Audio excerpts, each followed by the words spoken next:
And now I know it's better matching the underlying texture. I'm not getting that striping happening. We're going to have to do the same thing with the other side.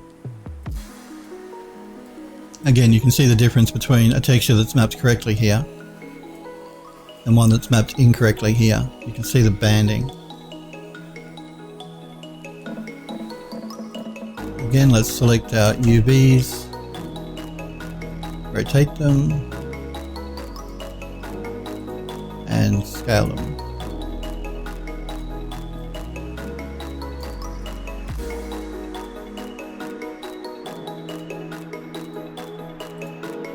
I'm just going to move them in just a bit. And again, that's fixed our texture up.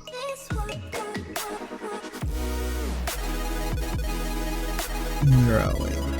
Okay, now we have to remember we have to do that these polys again. We have to add them to the other side because we will see both sides of this railing in the level in the building when we build it, when we create it. So all we have to do is make sure I'm not in unwrap UVW editor mode there. We're going to select all of our objects again.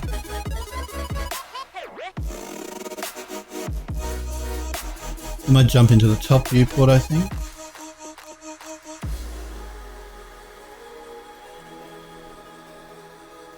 And I'm just going to shift drag a copy.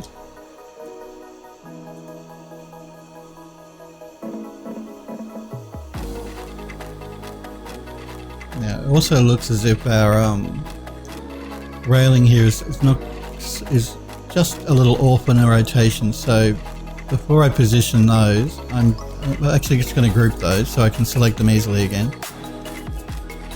I'll select all of those. I'm going to group them as well. That just makes it easy for me to reselect it so I don't have to do it one by one. I can select them all together. Just while I fix the rotation on our main railing piece here. I'm going to make sure I have angle snap turned off.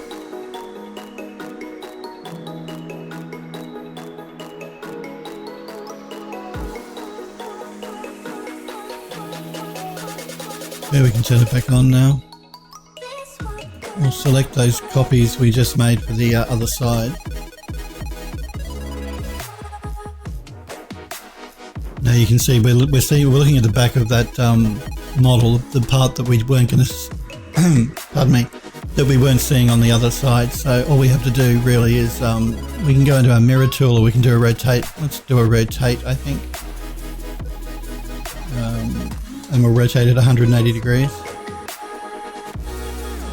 and let's fix that up for us. We may move them over just a little bit.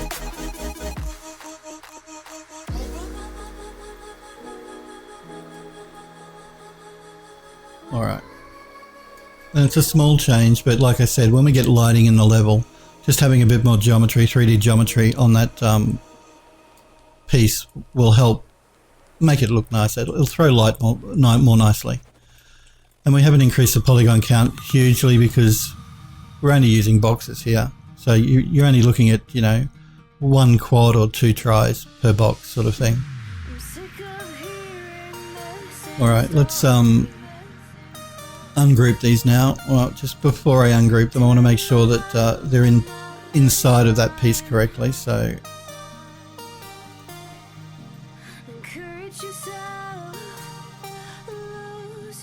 just going to zoom in here.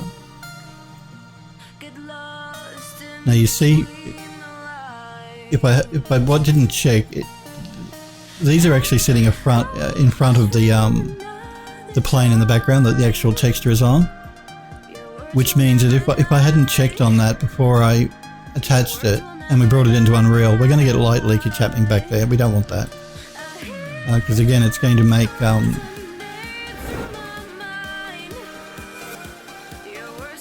shadowing look really weird. So I just want to make sure that the box is actually intersecting the ones in the background. the easiest way to do that is probably to jump into the top viewport and go into wireframe mode. That way I can see exactly how much it is intersecting or it's not. I just want to pull it forward a bit. Just a bit more. I'm not going to pull it so it's right on the line. You could. I'm going to make sure by just taking it in past the line a little bit, past the front edge of that back box. That'll just ensure that I get no like leakage happening. Alright. Let's go back to our constant colours here.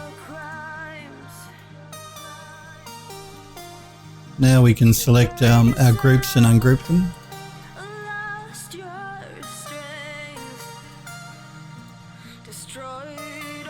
And now we can collapse our stack here. I'm collapsing down to an edit poly. Now I can do an attach list, but I like you guys know, I prefer to do an attach by hand. Because when you do an attach list in Max, it can sometimes do strange things to your textures.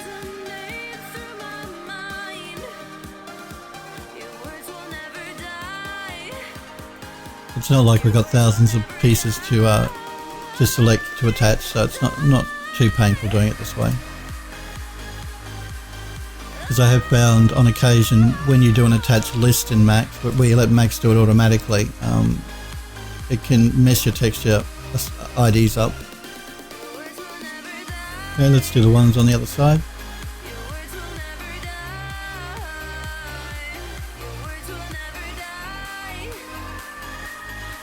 And again, normally I would say this texture is too low if I was doing it for rendering. But because we're bringing this into a game engine and we have to be concerned with texture sizes, memory and all that type of thing, it'll be fine. But again, if I was doing it to take it into a rendering program like Eon View or V-Ray or Mental Ray or Arnold, I would suggest you use a high quality texture. Alright, now we have our railing complete. Just made it a little higher poly. Let's call this one railing piece.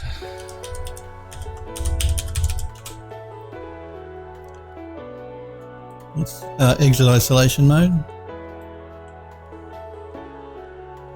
Again, I'm going to select those railings and go back into isolation mode.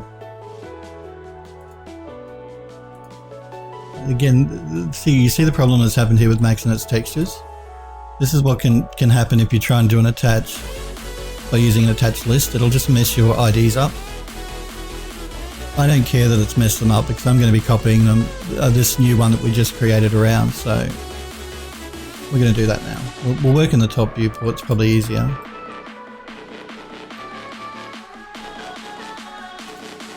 That's all one piece of geometry, so I know if I want to select it to delete it, I only have to select one of them. But we're going to be selecting the one we just made higher poly, and we're going to start copying it over into position. Now again, a lot of people will use an array here. You could use an array. I can't really use an array here at the moment because the underlying model is not completely square. It's actually on a slight angle. I'm going to have to look at that once I finish copying my pieces across.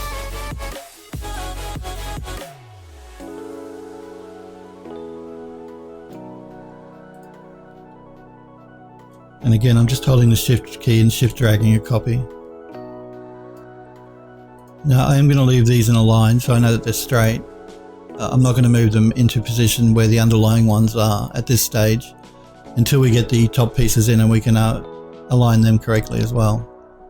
I'm going to select the copies we just made.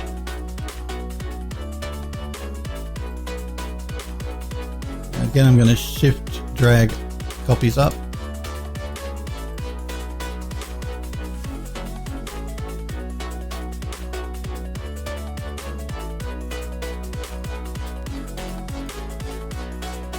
And shift drag these copies over. And again, you can see here how much out of alignment the original model is. It's on a real angle.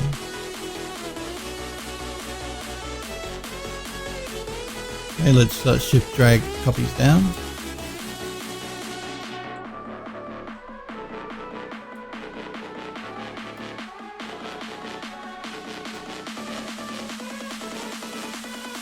I'm just going to make sure they're aligned to the ones on this side,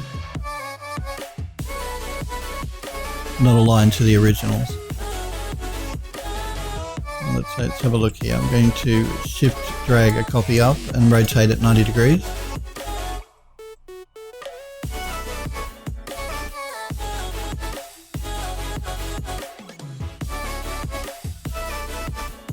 Before I place them in line, I'm just going to move these up. Shift drag a copy again.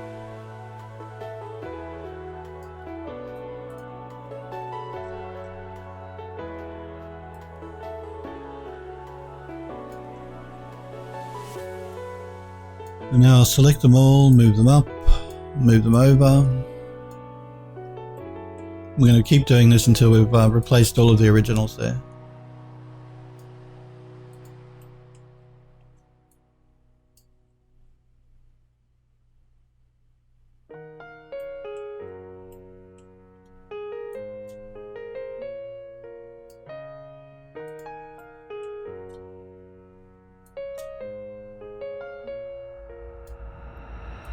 And to get these to line up, I'm going to line them up to the ones we've already placed at the top.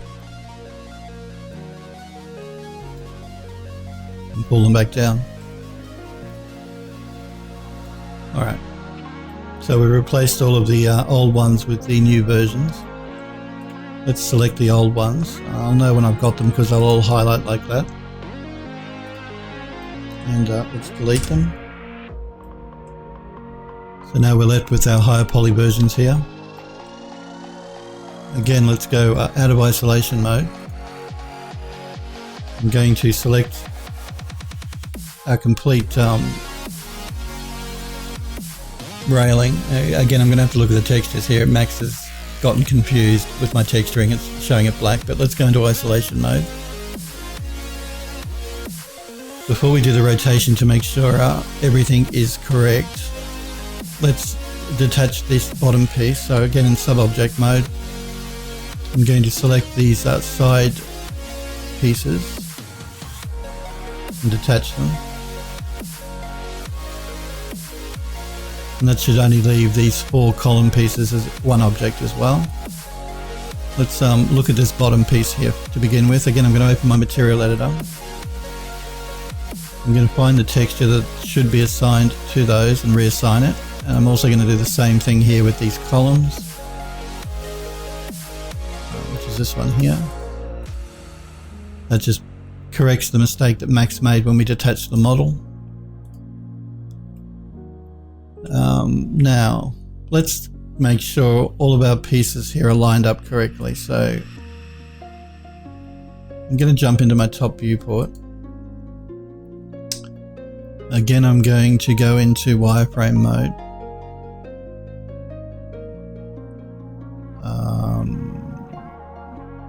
I'm going to select the pieces. So this one, the columns, the top, and these 4 boxes. So everything's selected apart from the railings we just placed in. We know the railings are straight. We know the rest of it is not. I'm just going to group it so I don't accidentally deselect anything.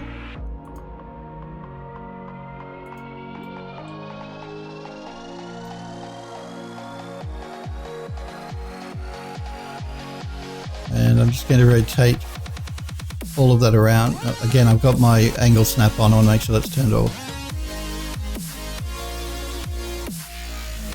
Like that. And now our railings should be lined up correctly with our top and bottom rail. So everything should be square, in other words.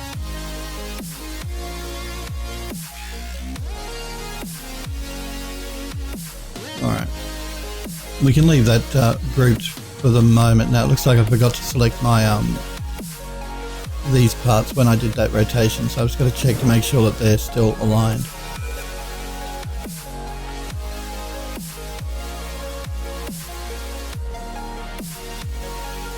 I think they're okay.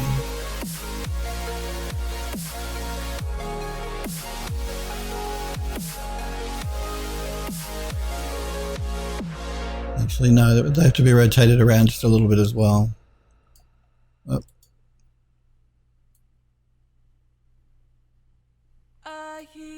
That should be it. All right. Now, I'm not changing the texture that we're using here at the base. I quite like that, these circles, and that's just a texture, that's fine. We're never going to see this side anyway because the floor butts right up against the edge of the bottom edge of that railing there. We could actually add a bit more detail in here.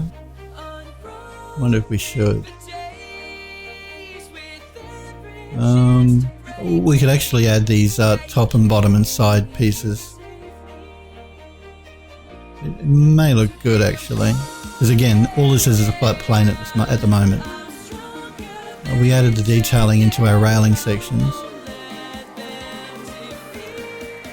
We've added detailing into our corner pieces here. Yeah, it might be good for us to actually do that for these. Just for the inside though, because like I said, we're never going to see this outside piece. We're only going to see it from the inside where it's cut out here. Let's have a look at that. I'm going to select that. I'm going to ungroup it now that we've done a rotation. I'm going to isolate our selection. Let's have a look at this. The textures here in the corner, we're never seeing. We have columns that cover that up. Hey RageX, how are you? Thanks for popping into chat. Again, for anyone new, I'm working on an Art Deco building, interior and exterior, that I'm going to be taking into Unreal Engine 4 to rebuild. I created it originally in UDK. Again, I know people pop in and out, so let's just quickly jump over to the video again and jump in. Now this was the model I created back in 2011 in UDK. We're going to be recreating this in Unreal Engine 4 because I want to see what the changes in lighting what Epic have done to change the lighting between UDK and Unreal Engine 4. So again, we're going to be recreating this building in the new version of the Unreal Engine. It's your first time here, you just got into Mudbox. I have used Mudbox. I use ZBrush a little bit more than Mudbox now, but I've used Mudbox. I do have it. I do use it occasionally. Mudbox is a great program. They're both, ZBrush and Mudbox are very similar as far as what they do. Painting, sculpting, polygons, that type of thing, or texture painting as well. You can do texture painting in Mudbox too. So yes, I have used it in the past. I mainly use ZBrush now though, even though I prefer Mudbox interface to ZBrush. So we're working on this railing section here at the moment. We're just updating it, making it a little higher poly for the new engine. So yes, I have used Mudbox. I do occasionally use it. I tend to use ZBrush a bit more though. Was there something in particular you weren't sure about with Mudbox?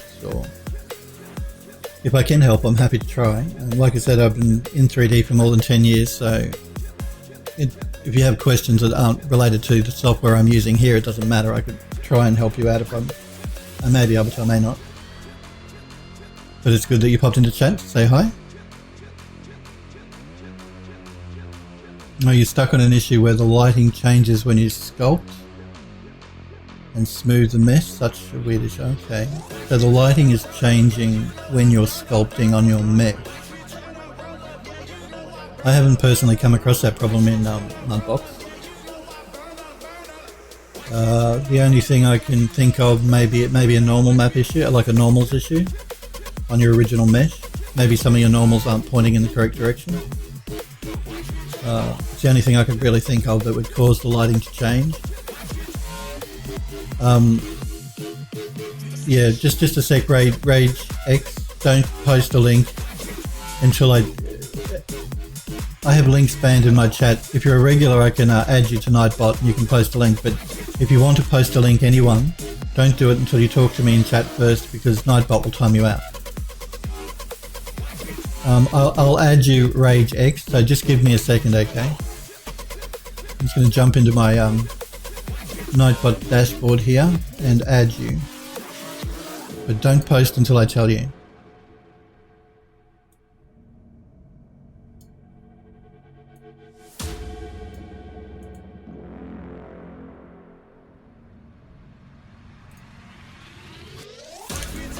So just give me a second.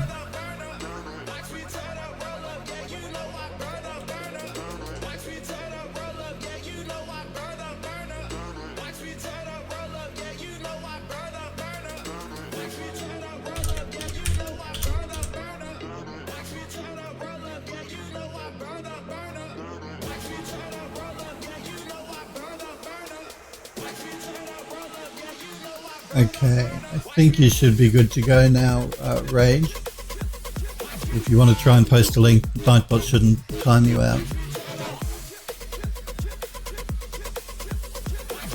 No, it's not inconvenient at all, and it's not anything you've done wrong. It's just to stop spam bots and things from popping into chat and having their way with my chat. I just block links initially. Cool. Let me check this out. So what am I going to be looking at here? Rage. Again, for anyone new, this is my website, phildoes3d.com. If you want to find out more about me and what I do, feel free to go to my website here. You can find out about my background, see some of my gallery work, or find out some of the credits and some of the stuff I've worked on. So how about that? phildoes3d.com. Let me just have a look at this link that Rage has posted.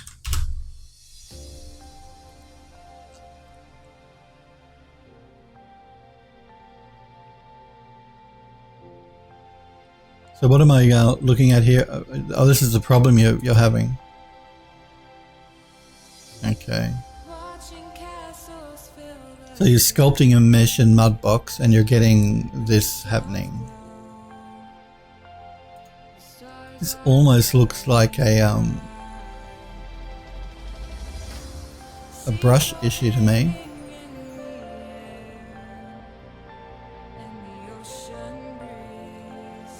So you have a smooth mesh and you're sculpting on it, and when you sculpt on it you're getting this weird lighting effect happening in Mudbox, yeah? Okay, it's obviously, it doesn't look like a normal problem.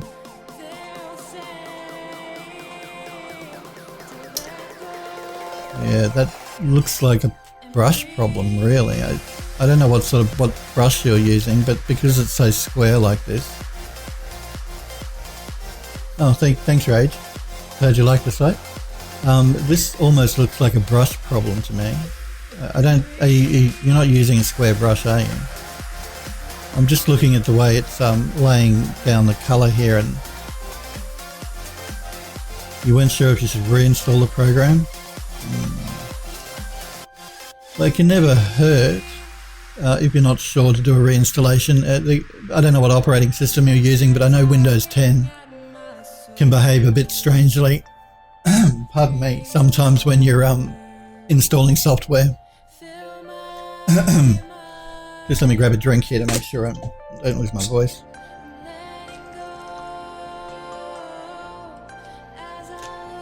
Yeah, that's very strange. I haven't seen that personally myself. Like I said, it's not a normals problem. It doesn't look like a problem with the underlying mesh. It looks either like a brush problem with whatever brush you're using in Mudbox. That'd be the only thing I could really put it down to, some type of brush problem. A reinstallation might be a good way to go, because yeah, off the top of my head, I can't think of any reason that Mudbox would do that. I haven't personally seen that happen in Mudbox when I've used it. It's the default brush. Yeah, that should not be happening on the default brush. No, that's what I'm quite happy to help if I can. Yeah, I do a reinstall of the program. It's not behaving the way it should. That's not normal. If it's not a brush, if the reinstallation doesn't fix the problem, The only other thing I could suggest you try is updating the graphics drivers for whatever card you're using. Whether it's an Intel, an AMD or an NVIDIA, make sure you're running the latest drivers. It's either going to be a problem with the installation or a problem with the driver, I'd say. That's what it looks like to me. Yeah, so I'd give those two things a go. If you don't, maybe upgrading to the latest driver, it might be quicker and easier for you than reinstalling the program. And give that a go first, or if you're already on the latest driver, reinstall the program. Oh, and thank you for following my Twitch channel too, Rage. I do appreciate it. I stream every Monday, Tuesday and Wednesday at 5 PM Pacific time in the US. Or you can keep an eye on my Twitter page because I always post 15 minutes before I go live there. Or if I'm not streaming for some unknown reason like last week when my internet went down, you'll find out on my Twitter page. I'm just going to take a quick break, guys. I want to freshen up my coffee. Mine's gone cold. I'll be back in just a couple of minutes. I'll leave you with my Be Right Back screen. Hopefully the music won't stutter on you. It was fine yesterday, but last week it was stuttering for some reason, so let me know if it does stutter on you. I'll be back in just a couple of minutes though, and then we'll continue on with this asset so we can take it into the Unreal Engine, because I want to get this asset into Unreal today. I want to finish this asset so we can move on to another one. So I'll be back in just a few minutes though, guys. Okay. So we're going to decide whether we're going to add some a little bit more detail to the inside section of this part of the model.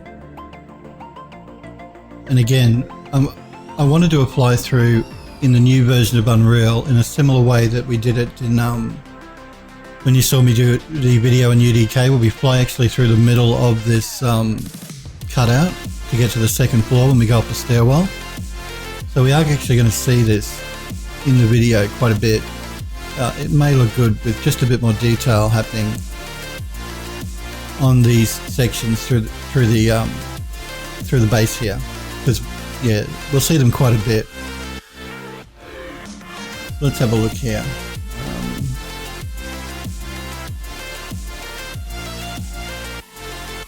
Again, we've only really got to worry about the middle. We don't have to worry about these corners because they're being completely hidden by the columns.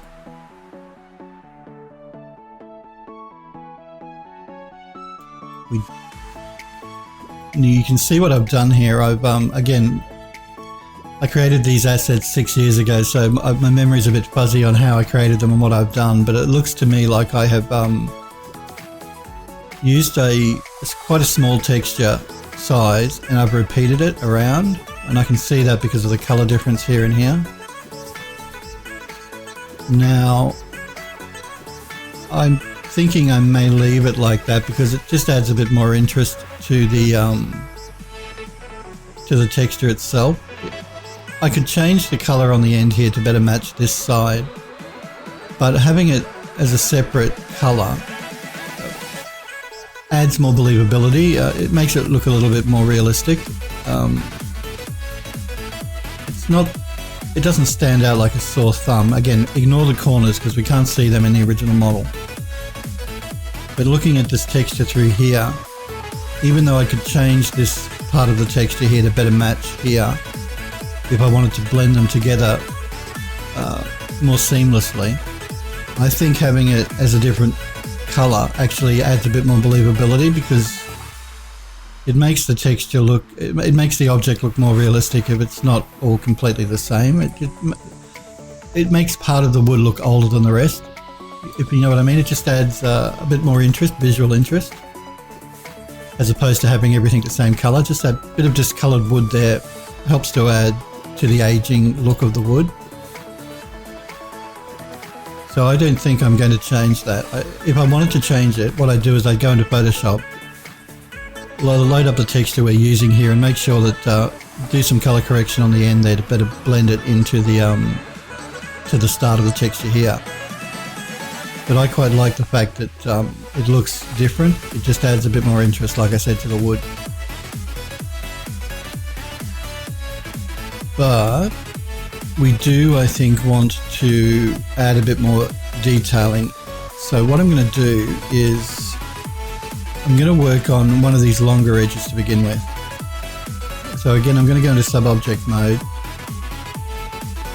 and select one of those pieces of wood, one of those edges there, and detach it.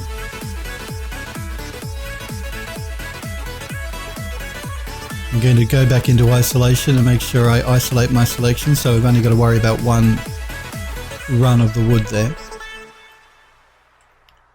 I'm not worrying about the top edge here because that is all hidden by the base wooden runner that sits along the top of it. The only part of that texture we see is from that line down, and that's all I'm going to worry about here. So I'm going to go into my left viewport here. I'm going to go into my top viewport. Now I'm going to go into my left viewport. I'm going to zoom in so I can see the entire run of the wood. And again, I know I don't really have to worry about going past that line on either end, because we have columns in the corners, those square boxes in the corners butt up to that edge there and there. So we're going to do the same thing again. We're just going to start by throwing down, we might do this one a little differently. Let's throw down a box like that. And again, I'm just showing you a couple of different ways you can tackle these sort of things. The way I showed you with the railings that we just did. Let's try and do this one a little differently. I'm going to go into my object properties and I'm going to make it see-through. Let's see if we can get a better idea. Alright. I'm going to turn my edged basis mode on here. Jump into my modify tab for that box.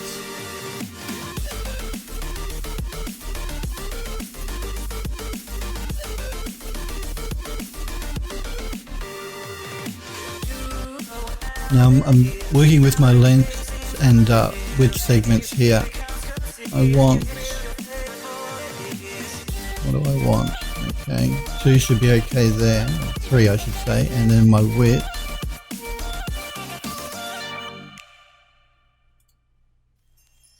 Ready, 1 there, 1 there.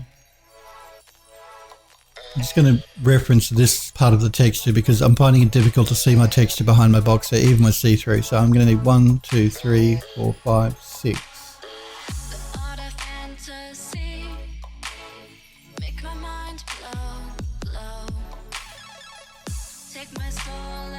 What are you doing here, Max?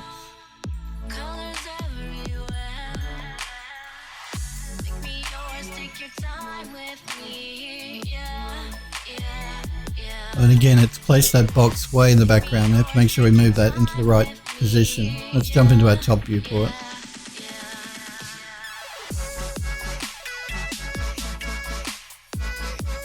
We're going to pull it back over.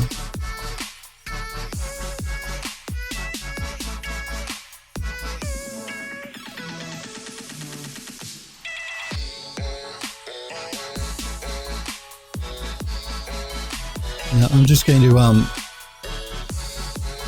unhide, turn off see-through there. I just want to see what Max is actually doing here. I have a feeling that this width segments, it's placed it. Where has it placed it? We didn't increment them, that was the problem. Alright. I was hitting the spinner thinking it was increasing it, but it wasn't, so let's just double check that again. We need 1, 2, 3, 4, 5, 6.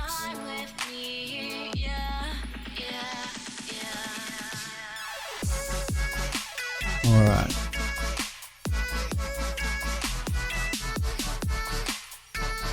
Now what I'm going to do here is I'm going to move that box down. Again, I'm doing this because when I turn see-through on and max, I'm still finding it difficult to see my texture in the background. And I want to line these edge loops up properly, so I'm going to pull my box down. And we're going to throw down an edit poly. I could convert that to an edit poly, but I don't want to do that just yet. I'd like the option of being able to go back and make some adjustments if I wanted to. What I do want to do is, before I do that, make sure that the width here is correct. So I'm going to jump back into my top viewport and pull that box in. And I want it to be a little, not quite so high, so I'm going to pull that back a bit, maybe like that.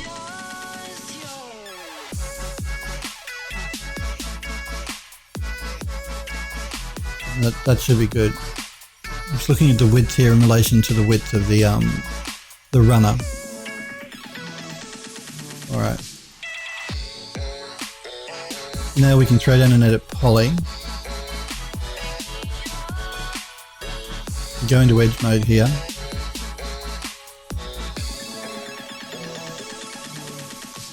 Wrong one. Just going to select that edge loop. I'm going to move it over to line up with that edge there.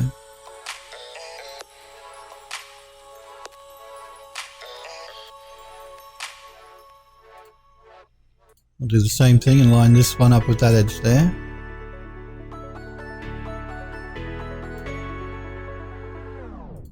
I was trying to look back.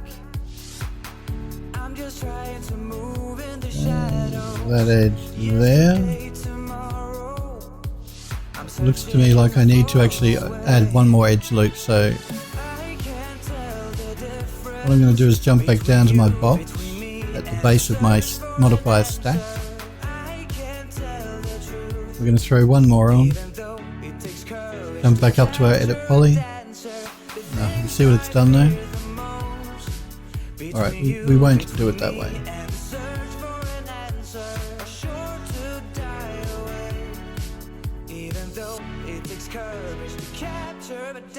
Don't you crash on me. Oh, every time Max does that I'm paranoid it's going to crash, and it's my fault because I haven't done a save, so let's do that right now. Just to be on the safe side. Because remember guys, Max does have a feature called auto save, but I turn that off because I don't like having my workflow interrupted when it's saving out the file. Which means I must remember to save my work regularly. So. We only moved a couple of edge loops. I'm just going to remove the edit poly from the top there. So 1, 2, 3, 4. And I'm going to increase my edge loops here. I might even throw one more in than I actually need.